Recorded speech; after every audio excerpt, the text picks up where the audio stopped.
আজকে নিয়ে এসেছি মুরগির রোস্ট পারফেক্টলি কিভাবে ঘরেই তৈরি করবেন। আসসালামু আলাইকুম, সবাই কেমন আছেন? আশা করি খুব ভালো আছেন। চলুন তাহলে দেখে আসি রেসিপিটি। আমি এখানেও কিছু মুরগির পিস নিয়েছি রোস্টের জন্য, আর দিয়ে দিলাম সামান্য লবণ। আর আমি মুরগির পিসগুলো কিন্তু কাঁটা চামচের সাহায্যে কুচিয়ে নিয়েছি, এটা আপনাদের দেখাইনি, একটা জাস্ট করে দেখালাম আপনাদের। আর দিয়ে দিচ্ছি সামান্য আদা বাটা, দিয়ে মেখে কিছুক্ষণ রেখে দিব। এরপরে প্যানে তেল দিয়ে দিচ্ছি, দিয়ে একে একে মুরগির পিসগুলো আমি দিয়ে দিব। দিয়ে উল্টে পাল্টে সুন্দর করে ভেজে নিব। হালকা ব্রাউন কালার হয়ে আসলে এটা উঠিয়ে নিব। খুব বেশি ভাজার দরকার নেই, কারণ খুব বেশি ভাজলে মাংসটা শক্ত হয়ে যাবে আর খেতেও ভালো লাগবে না।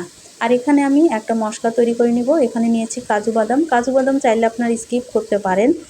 আর কাঁচা মরিচ নিয়েছি 4টা, কাঁচা পেঁয়াজ কুচি নিয়েছি এখানে, আর নিয়েছি জয়ফল জয়ত্রী সামান্য পরিমাণে, দিয়ে সুন্দর করে ব্লেন্ড করে নিচ্ছি।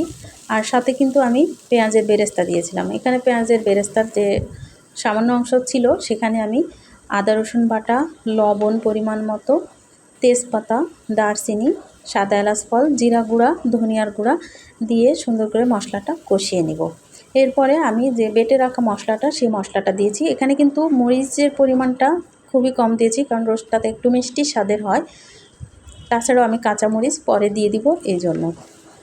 এরপর আমি এখানে কিছুটা তেল দিলাম, কারণ আমার তেলটা প্রথমে আমি কম দিয়েছিলাম, তাই একটু তেলও দিয়ে নিলাম।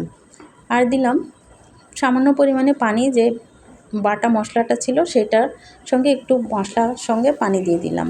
দিয়ে মশলাটা আরও কিছুক্ষণ কষাবো। মশলা কষাতে কষাতে দেখবেন একটা সময় মশলাটা এরকম ওপরে তেলটা ভেসে উঠেছে, তখন বুঝবেন যে মশলা কষানোটা শেষ।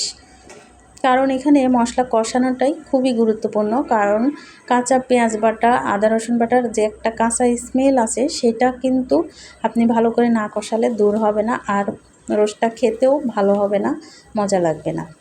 এরপরে মশলা কষানো হয়ে গেছে, আমি মাংসের পিসগুলো একে একে দিয়ে দিলাম। উল্টে পাল্টে এখানেও কিন্তু সময় নিয়ে কষাবো,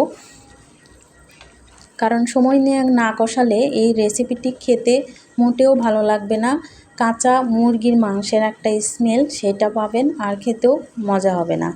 আমি এখানে পানি দিয়ে দিব, আমার কষানো শেষ, পানি দিয়ে দিব প্রায় 3 কাপ। এখানে যে পানিটা দিব সেই পানিটাই আমি একদম জাল করে শুকিয়ে নিব, একদম গাঢ় ঝোল হয়ে আসবে সেই পরিমাণে, যাতে মাংসটাও সেদ্ধ হয়ে যায়, কাঁচা স্মেলটাও চলে যায়, আর গাঢ় হয়ে আসে একদম।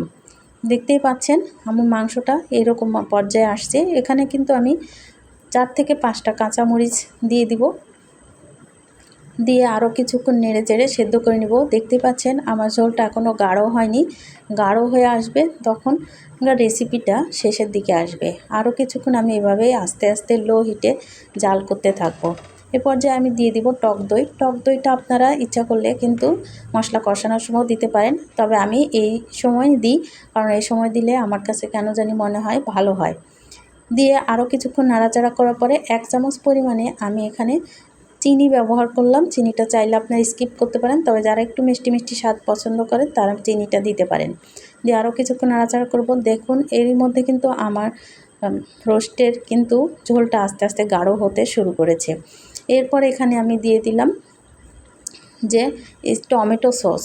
এই টমেটো সসটা এই রোস্টের স্বাদটা বহুগুণে বাড়িয়ে দিবে, তাই আপনারা চেষ্টা করবেন এই টমেটো সসটা স্কিপ না করার জন্য।